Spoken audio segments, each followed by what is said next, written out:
वीर का अभिमान है यह शब्द वंदे मातरम। मुर्शिदाबाद में 72% मुस्लिम आबादी है, तो वहाँ कोई नया बबरी मस्जिद बनेगी तो इनका तकलीफ क्या होता है? गीता तो सब लोग का है, केवल बीजेपी वाले को नहीं। ये तृणमूल का एजेंडा है। तृणमूल सुबह से रात तक वो बाबरी मस्जिद का डिमोलिशन का बातें करते हैं। वंदे मातरम सर। शक्ति का आह्वान है यह शब्द वंदे मातरम।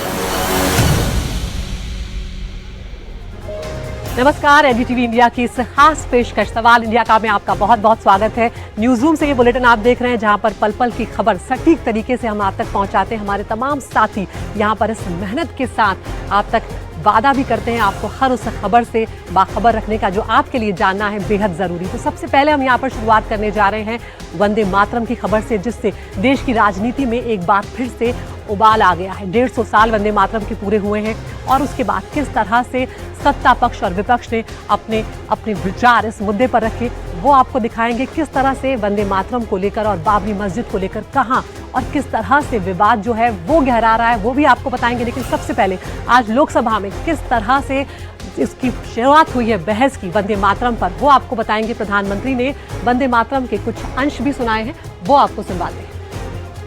पूरब से पश्चिम, उत्तर से दक्षिण, वंदे मातरम हर भारतीय का संकल्प बन गया। इसलिए वंदे मातरम की स्तुति में लिखा गया था, मातृभूमि स्वतंत्रता की वेदिका पर मदोमय। मातृभूमि स्वतंत्रता की वेदिका पर मोदमय, स्वार्थ का बलिदान है यह शब्द है वंदे मातरम। है सजीवन मंत्र भी यह विश्व विजयी मंत्र भी, शक्ति का आह्वान है यह शब्द वंदे मातरम। उष्ण शोणित से लिखो, वक्ष स्थली को चीरकर, वीर का अभिमान है यह शब्द वंदे मातरम। तम ही दुर्गा दश प्रहरण धारिणी, कमला कमल दल विहारिणी, वाणी विद्या दायिनी, नमामि त्वाम नमामि कमलाम, अमलाम अतुलाम, सुजलाम सुफलाम, मातरम वंदे मातरम। अर्थात भारत माता ज्ञान और समृद्धि की देवी भी है और दुश्मनों के सामने अस्त्र शस्त्र धारण करने वाली चंडी भी है। प्रधानमंत्री ने यहाँ पर कांग्रेस पार्टी पर जमकर आरोप भी लगाए कि कांग्रेस पार्टी ने राष्ट्रगीत के टुकड़े टुकड़े कर दिए। उन्होंने ये सवाल भी उठाया कि राष्ट्रगान को लेकर जब महात्मा गांधी ने कहा था कि वंदे मातरम जो है राष्ट्रगान के लिए कैसा है, तब कांग्रेस पार्टी ने आखिर क्यों यहाँ पर अड़ंगा लगाया। उन्होंने जवाहरलाल नेहरू का भी जिक्र किया और उसके बाद कांग्रेस पार्टी ने जमकर उसका जवाब भी दिया। ये रिपोर्ट देखिए।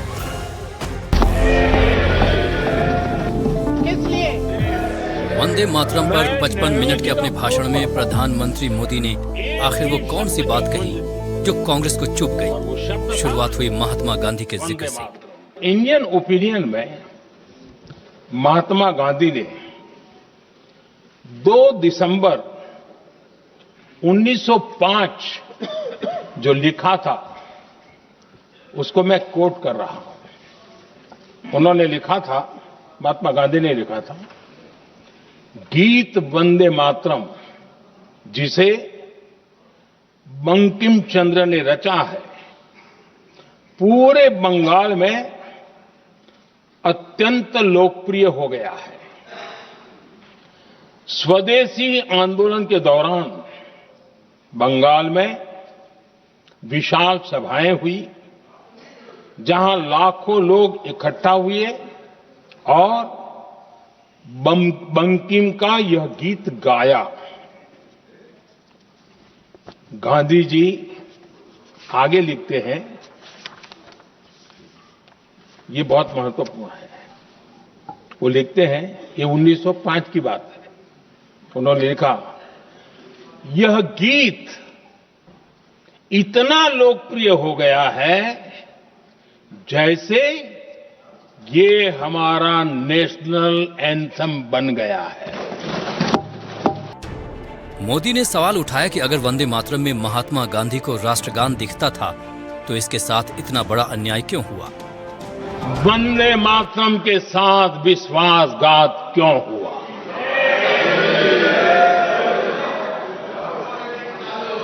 ये अन्याय क्यों हुआ? वो कौन सी ताकत थी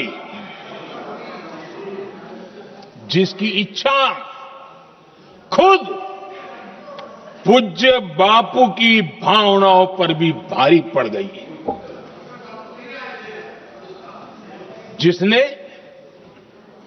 वंदे मातरम जैसी पवित्र भावना को भी विवादों में घसीट दिया। प्रधानमंत्री ने आरोप लगाया कि वंदे मातरम के साथ विश्वासघात हुआ और नई पीढ़ी को इसकी जानकारी होनी चाहिए। वंदे मातरम के प्रति मुस्लिम लीग की विरोध की राजनीति तेज होती जा रही थी। मोहम्मद अली जिन्ना ने लखनऊ से 15 अक्टूबर 1937 को वंदे मातरम के विरुद्ध का नारा बुलंद किया।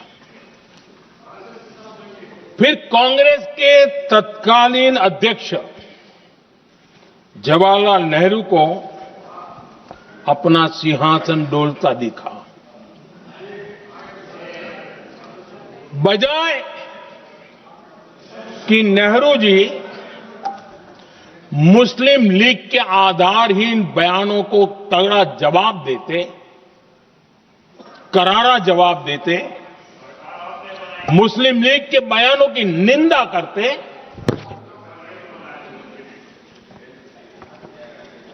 और वंदे मातरम के प्रति खुद की भी और कांग्रेस पार्टी की भी निष्ठा को प्रकट करते हैं।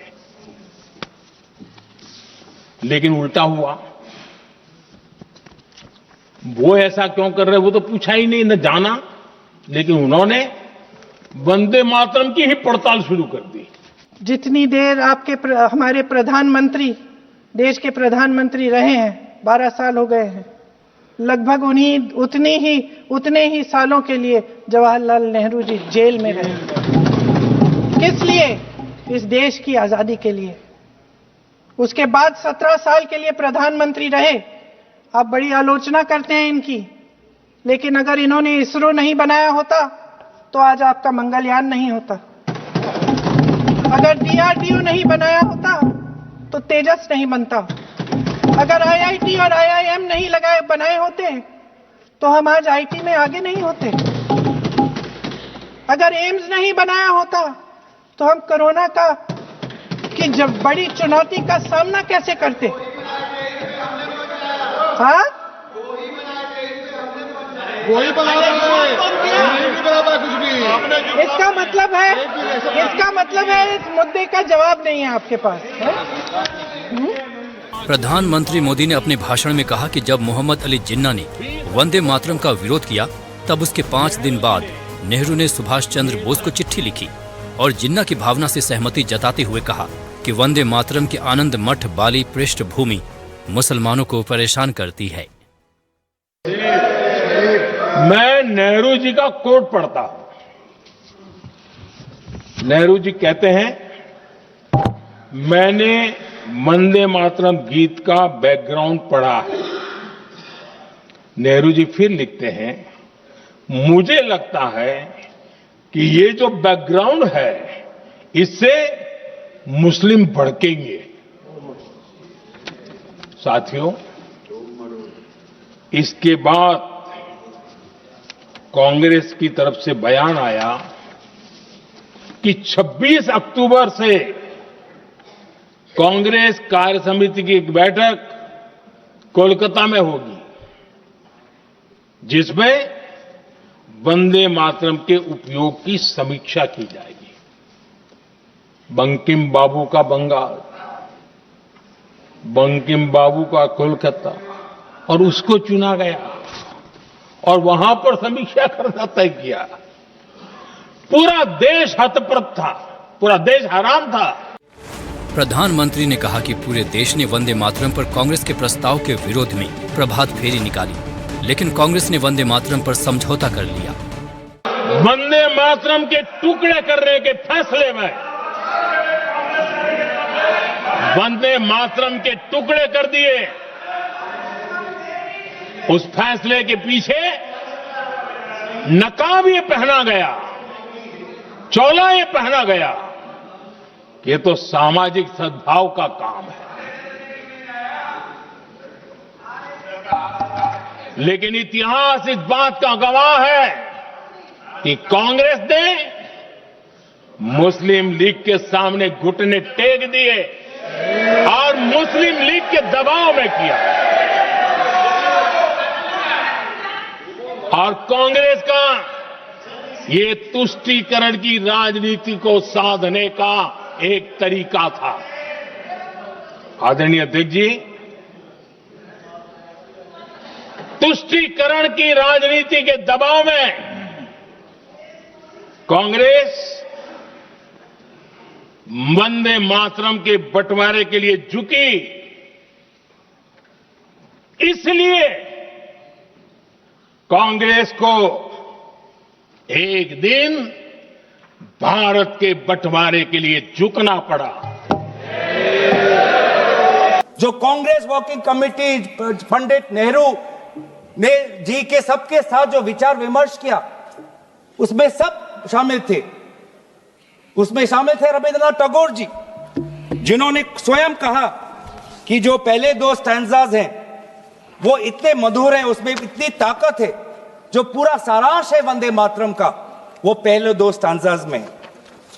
और पंडित नेहरू जी ने भी उस वर्किंग कमेटी में कहा, उस रेजोल्यूशन में, पंडित नेहरू जी को मैं कोट करना चाहूंगा, the words Vande Mataram became a slogan of power which inspired our people and a greeting which ever reminds us of our struggle for national freedom.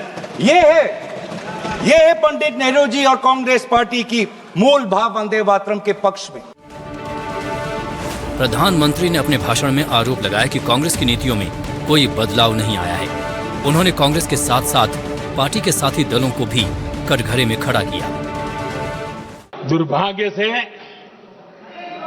Congress की नीतियां वैसी की वैसी थी है, और इतना ही नहीं, आईएनसी चलते चलते एमएमसी हो गया है।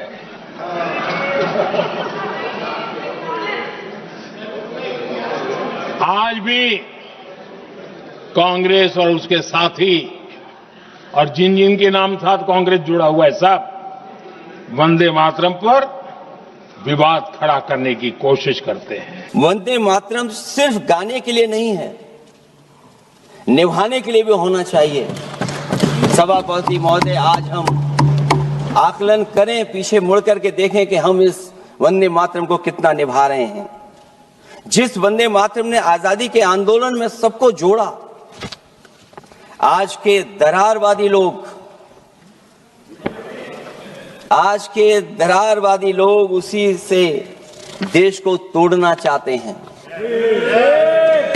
ऐसे लोगों ने, सभापति महोदय, ऐसे लोगों ने पहले भी देश के साथ दगा किया और आज भी कर रहे हैं। और वंदे मातरम पर हो रही बहस में रक्षा मंत्री राजनाथ सिंह भी वक्ता के तौर पर शामिल हुए। उन्होंने कहा कि जब राष्ट्रगीत वंदे मातरम मुसलमानों ने भी गाया था, तो फिर आखिर उस पर इतनी आपत्ति क्यों है?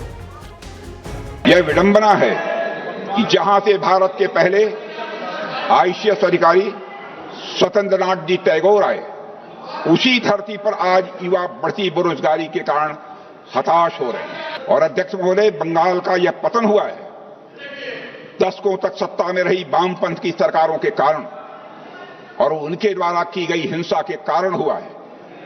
तृणमूल कांग्रेस के कुशासन के कारण उसकी विभाजनकारी राजनीति के कारण अध्यक्ष महोदय, उसकी तुष्टीकरण की रीत के कारण और घुसपैठियों को शरण देने के कारण अध्यक्ष महोदय ऐसा हुआ। और अध्यक्ष महोदय, हमें देखना है कि इस्लाम किसको बुतपरस्ती कहता है और उसकी हदें कहां पर हैं।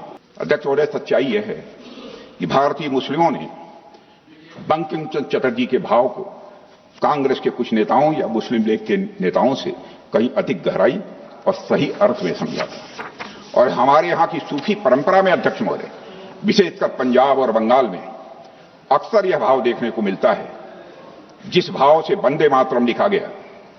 ख्वाजा गुलाम फरीद ने लिखा है, ए हुस्न ए हकीकी नूरे अजल, ए हुस्न ए हकीकी नूरे अजल, तैनू वाजिब ते इमकान कहूं, तैनू दशरथ लक्ष्मण राम कहूं, तैनू सीता जी जानान कहूं। जिस तरह हम अल्लाह के सामने उसकी अनंत रबूबियत के लिए सजदा करते हैं, उसी तरह मां भारती के सामने भी सजदा करना हमारा फर्ज है, क्योंकि यह धरती हमारा पोषण करती है। इसलिए वंदे मातरम कोई हिंदू मुसलमान का सवाल नहीं है अध्यक्ष महोदय, यह तो हर इंसान का फर्ज है जो इस धरती पर श्वास लेता है। 1857 में वंदे मातरम की रचना करने वाले बंकिम चंद्र चट्टोपाध्याय का परिवार आखिर क्या सोच रहा है, उनके मन में ये सब कुछ जो चल रहा है उसको लेकर क्या कुछ है। उनके प्रपोत्र सजल से बात की एनडीटीवी इंडिया ने, सुनवाते उनका क्या कुछ कहना है। आप लोगों के माध्यम से हम बोलना चाहते हैं, हर स्टेट में बंकिम भवन होना चाहिए। ये मेरा अर्जी है, मेरा मिनती है, मेरा रिक्वेस्ट है आपके तरफ से। हम ये चाहते हैं, आपके तरफ से ये बोलना चाहता हूँ मैं, और बोलना चाहता हूँ कि ऑल ओवर इंडिया में विद्यासागर यूनिवर्सिटी है, रविंद्र यूनिवर्सिटी है, तो बंकिम यूनिवर्सिटी काहे नहीं होगा। दिल्ली में ही तो हो सकता है बंकिम यूनिवर्सिटी, होना चाहिए कि नहीं। आप लोगों के सामने बोलते होना चाहिए कि नहीं। अगर रविंद्रनाथ के नाम पे यूनिवर्सिटी होगा तो उनके नाम में काहे नहीं होगा। तो हम यही चाहते हैं, इंडिया गवर्नमेंट से मेरा विनती है, मेरा प्रार्थना यही है कि उन्होंने जैसे सेलिब्रेट करते हैं, फिर से बंगाली को याद दिला दिया कि बंकिम कौन है, बंकिम क्या है, बंकिम के अंदर क्या थे, बंकिम क्या किया था। वैसे भी हम चाहते हैं, इंडिया गवर्नमेंट के पास मेरा अर्जी है, कम से कम बंकिम यूनिवर्सिटी होना चाहिए। बंकिम के नाम पे रास्ता कहाँ है रास्ता, रविंद्रनाथ के नाम पे रास्ता है, नजरुल के नाम पे रास्ता है, आपका विद्यासागर के नाम पे रास्ता है, बंकिम चंद्र के नाम में कोई रास्ता है, कोई रोड है। हमारा परिवार की तरफ से नमन करता हूँ सेंट्रल गवर्नमेंट को। बंगाल के ऊपर मेरा कोई दुख, कोई ऐसा बात नहीं है, लेकिन वो लोग चाहते तो बहुत कुछ कर सकते, चाहा नहीं। बंकिम भी नेग्लेक्टेड था, पूरा परिवार भी अभी तक नेग्लेक्टेड है। और उस वक्त की बड़ी खबर आपको बताने जा रहे हैं, वंदे मातरम को लेकर ममता बनर्जी जो हैं उन्होंने भी अपनी प्रतिक्रिया दी है। उनका बयान यहाँ पर इस वक्त सामने आया है। ममता बनर्जी ने कहा है कि वंदे मातरम का पूरा गाना कभी नहीं लिया गया, पूरी पंक्तियां जो हैं उसकी वो कभी भी नहीं ली गई हैं, ये ममता बनर्जी यहाँ पर कह रही है। साथ ही उनका कहना है वंदे मातरम की कुछ लाइनों को ही लिया गया था। क्या कुछ कह रही है, सुनवाते हैं आपको। बट वंदे मातरम के लिए एक बात आपको कहना है, बंगाल से ये सॉन्ग नेशनल सॉन्ग है एंड जनगण मन अधि इज द नेशनल एंथम है, लेकिन वंदे मातरम का पूरा गाना कभी नहीं लिया था। ओनली रविंद्रनाथ टैगोर ने कुछ लाइन, सिलेक्टेड लाइन तैयार किया था, उसी का ऊपर में Vande Mataram national song accepted हुआ था। ये भी जानकारी के लिए मैं बताया, बिकॉज आपने पूछा। पहले तो राज्यसभा ने नोटिफिकेशन दिया था कि जय हिंद बोलना नहीं चाहिए, वंदे मातरम कहना नहीं चाहिए। कल मैं बीजेपी का बात भी सुना, कोई बोला कि नेताजी को हम पसंद नहीं करते हैं। अरे तुम नेताजी को पसंद नहीं करते हैं, गांधी जी को नहीं करते हैं, राजा राम मोहन राय के नहीं करते हैं, तो किसको पसंद करते हैं? ये कैसे आया ये सब लोग? और इंडिगो एयरलाइंस को लेकर जिस तरह की खींचतान पिछले दिनों देखने को मिली, यात्रियों को जितनी परेशानी यहाँ पर हुई है, इस वक्त एक बड़ी खबर यहाँ पर सामने आ रही है। इंडिगो एयरलाइन के जो प्रवक्ता हैं उनका बयान यहाँ पर सामने आया है और अब यहाँ पर उनकी तरफ से ये कहा जा रहा है कि अब हमारे ऑपरेशंस में तेजी से सुधार हो रहा है। हम आज 1800 से ज्यादा उड़ानें चला रहे हैं और अब 90% उड़ान समय से चल रही है। आपको बता रहे हैं इंडिगो एयरलाइंस के प्रवक्ता का बयान यहाँ पर सामने आया है। वो कह रहे हैं कि हमारे ऑपरेशंस में तेजी से सुधार हो रहा है और आज 1800 से ज्यादा उड़ानें चला रहे हैं। 90% उड़ान अब समय से चल रही हैं। नेटवर्क पूरी तरह रिस्टोर कर लिया गया है। आज की सभी रद्द उड़ानों की जानकारी पहले से ही कल दे दी गई ताकि यात्रियों को समय पर सूचना मिले। तो एक लंबी परेशानी यहाँ पर हजारों लोगों को उठानी पड़ी है जो इंडिगो से सफर कर रहे थे, लेकिन अब यहाँ पर इंडिगो की तरफ से कहा जा रहा है कि अब ऑपरेशंस को स्मूथ कर लिया गया है, चीज़ों को अब बेहतर कर लिया गया है और आने वाले दिनों में ये पूरी तरह से ठीक हो जाएगा जो एयरलाइन का चालन है।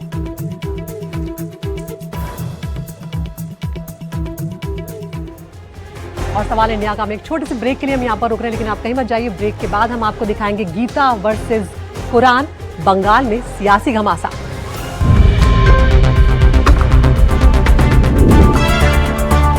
ब्रेक के बाद सवाल इंडिया का में एक बार फिर से आपका बहुत बहुत स्वागत है। घुसपैठियों के खिलाफ योगी आदित्यनाथ आर पार के मोड में आ गए हैं। उन्होंने ऑपरेशन लाल काली प्रदेश भर में शुरू कर दिया है और अब योगी आदित्यनाथ ने प्रदेशवासियों के नाम एक चिट्ठी भी लिखी है जिसमें उनसे जागरूक रहने की अपील मुख्यमंत्री ने की है।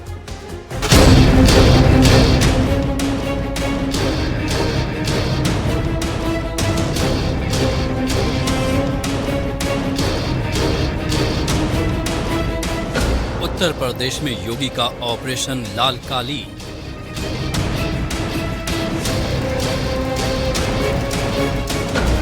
योगी का सीधा प्रहार, घुसपैठ नहीं स्वीकार। क्या कहेगी भारतीय जनता पार्टी नेतृत्व की डबल इंजन की सरकार है, वहां पर घुसपैठने के लिए कोई जगह नहीं है। योगी की खुली चिट्ठी, घुसपैठियों को चुनौती। बांग्लादेशी घुसपैठी और रोहिंग्या मुसलमानों, वहां पर घुसपैठने के लिए कोई जगह नहीं है। घुसपैठियों को योगी का सीधा संदेश।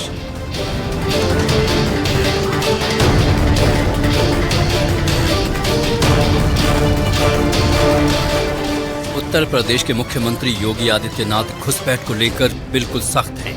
कई बार योगी आदित्यनाथ साफ कह चुके हैं कि यूपी में घुसपैठ किसी भी हाल में स्वीकार नहीं होगा। सीएम के आदेश के बाद योगी की फोर्स बिल्कुल एक्शन में है। यूपी में घुसपैठियों के खिलाफ शहर दर शहर विशेष अभियान चलाए जा रहे हैं। इस बीच योगी आदित्यनाथ ने पहली बार प्रदेशवासियों के नाम एक पत्र जारी किया है और ये पत्र घुसपैठ को लेकर है। आगे बढ़ें उससे पहले आपको दिखाते हैं कि प्रदेशवासियों के नाम जारी चिट्ठी में योगी आदित्यनाथ ने क्या कुछ लिखा है। योगी ने लिखा, मेरे सम्मानित प्रदेशवासियों, माननीय सर्वोच्च न्यायालय ने एक प्रकरण की सुनवाई के दौरान अत्यंत महत्वपूर्ण टिप्पणी की है कि घुसपैठियों के लिए लाल कालीन नहीं बिछाई जा सकती है। इससे स्पष्ट है कि घुसपैठिए किसी भी कीमत पर स्वीकार्य नहीं है। संसाधनों पर अधिकार नागरिकों का है, घुसपैठियों का नहीं है। उत्तर प्रदेश की सुरक्षा, सामाजिक संतुलन और सुदृढ़ कानूनी व्यवस्था हमारी सर्वोच्च प्राथमिकता है। प्रदेश में अवैध रूप से रह रहे रोहिंग्या और बांग्लादेशी घुसपैठियों के विरुद्ध सख्त और निर्णायक कार्रवाई प्रारंभ की गई है। सभी नगरीय निकायों को संदिग्ध विदेशी नागरिकों की पहचान कर सूची तैयार करने के निर्देश दिए गए हैं। सार्वजनिक संसाधनों पर अनधिकृत बोझ की सफाई भी आवश्यक है। योजनाओं के माध्यम से वंचितों को मिलने वाले लाभ को बंटने नहीं दिया जा सकता है। इसी उद्देश्य से दस्तावेज सत्यापन का विशेष अभियान चलाया जा रहा है और घुसपैठियों को चिन्हित कर उन्हें डिटेंशन केंद्रों में भेजा जा रहा है ताकि आगे की कार्यवाही की जा सके। इसके लिए प्रत्येक मंडल में डिटेंशन केंद्र स्थापित किए जा रहे हैं। मैं प्रदेश की जागरूक जनता से अपील करता हूं कि सतर्क रहें और घरेलू अथवा व्यावसायिक कार्यों में किसी भी व्यक्ति को नियोजित करने से पूर्व उसकी पहचान अवश्य सुनिश्चित करें। प्रदेश की सुरक्षा हम सभी की सामूहिक जिम्मेदारी है, क्योंकि सुरक्षा ही समृद्धि का आधार है। उत्तर प्रदेश में योगी आदित्यनाथ ने घुसपैठियों के खिलाफ शिकंजा कस दिया है। एक तरफ घुसपैठ के खिलाफ यूपी पुलिस लगातार एक्शन ले रही है, तो वहीं ताबड़तोड़ एक्शन के बीच योगी ने पत्र भी लिखा है और कई बार साफ कर चुके हैं कि यूपी में घुसपैठ बर्दाश्त नहीं किया जाएगा। इसके खिलाफ शहर दर शहर चेकिंग अभियान चलाया जा रहा है। मुझे बताया गया कि राजमहल, साहबगंज और उसके आसपास के क्षेत्र को बांग्लादेशी घुसपैठी और रोहिंग्या मुसलमानों के अनैतिक और अवैध गतिविधियों का एक गढ़ बनाने का काम हो रहा है। याद करना जहां कहीं भी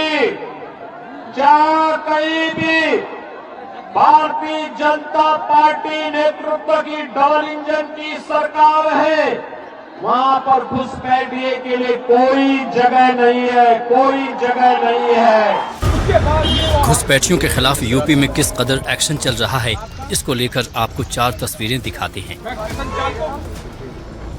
लखनऊ में पुलिस घुसपैठियों की तलाश कर रही है, तो वहीं बरेली में सर्चिंग अभियान चलाया जा रहा है। हापुड़ में जांच की जा रही है, तो वहीं मेरठ में भी छानबीन चल रही है।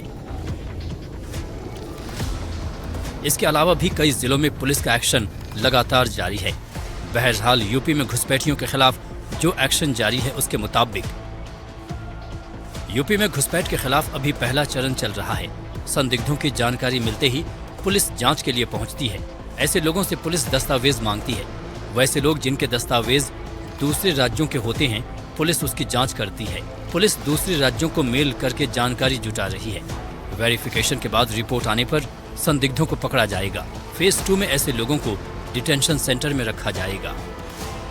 जो अनैतिक रूप से, अवैध रूप से घुसपैठिए के रूप में लोग रह रहे हैं, उनको नाम भी डिलीट कराएंगे, उनको डिटेंशन सेंटर भी भेजेंगे और जो भी वैधानिक कार्रवाई बनती वो भी होगी। उनके पेट में क्यों दर्द हो रहा है? अगर घुसपैठियों को खोजा जा रहा है पुलिस के द्वारा, प्रशासन के द्वारा और भाजपा के द्वारा भी, तो उनको दर्द क्यों हो रहा है? उनसे क्या रिश्तेदारी है, वो सार्वजनिक करें। क्यों घुसपैठियों को मतदाता सूची में और यहाँ बसाने का काम अपनी सरकार के समय किए? क्यों आतंकवादियों का मुकदमा उन्होंने अपनी सरकार के समय वापस लेने का काम किया? इसका जवाब तो अखिलेश यादव जी को देना चाहिए। बहरहाल एक तरफ ताबड़तोड़ एक्शन है, तो वहीं दूसरी तरफ एक्शन पर जोरदार सियासत। Bureau report, NDTV India.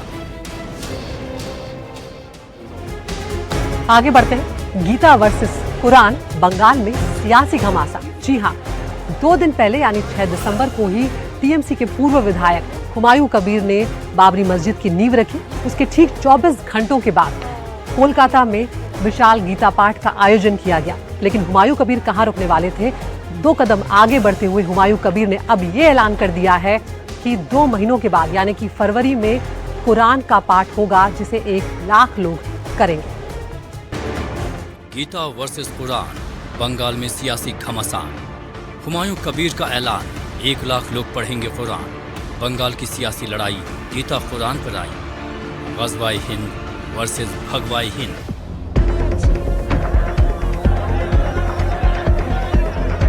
पश्चिम बंगाल के विधानसभा चुनाव में भले ही अभी 4 महीने से ज्यादा का वक्त बचा है, लेकिन चुनाव को लेकर अभी से ही सियासी सरगर्मियां शुरू हो गई हैं। तृणमूल कांग्रेस से निकाले गए ममता के विधायक हुमायूं कबीर ने बाबरी मस्जिद की नींव के नाम पर 2026 की सियासत की बुनियाद तैयार कर ली है।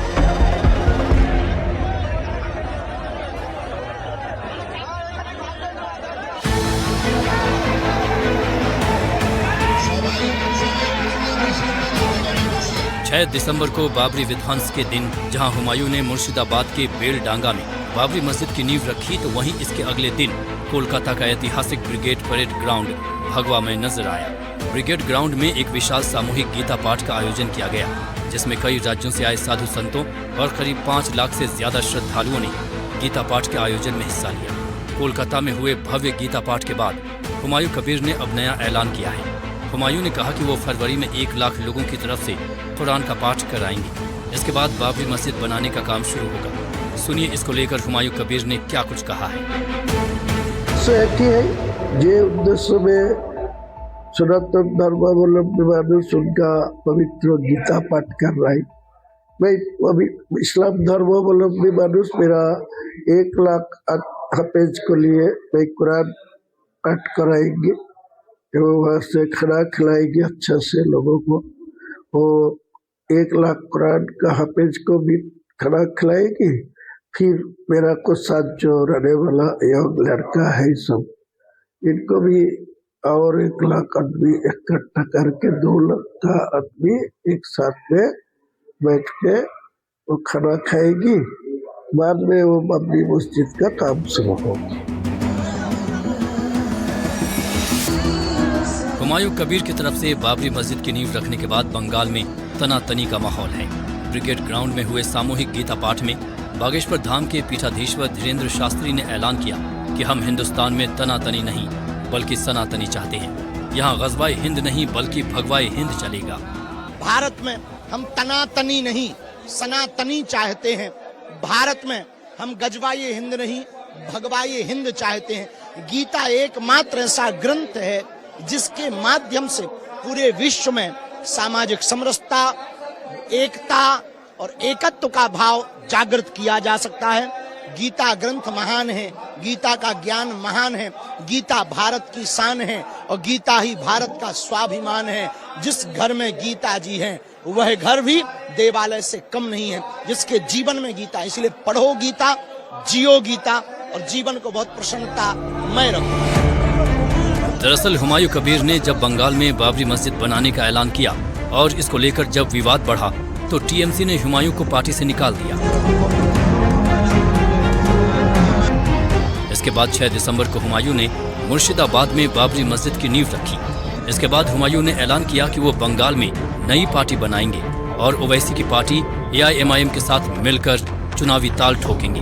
अब हुमायूं के इस ऐलान ने ममता बनर्जी की मुश्किलें बढ़ा दी हैं। हुमायूं ने साफ कह दिया है कि वो विधानसभा चुनाव में 135 सीटों पर उम्मीदवार उतारेंगे। ओवैसी से उनकी बातचीत चल रही है।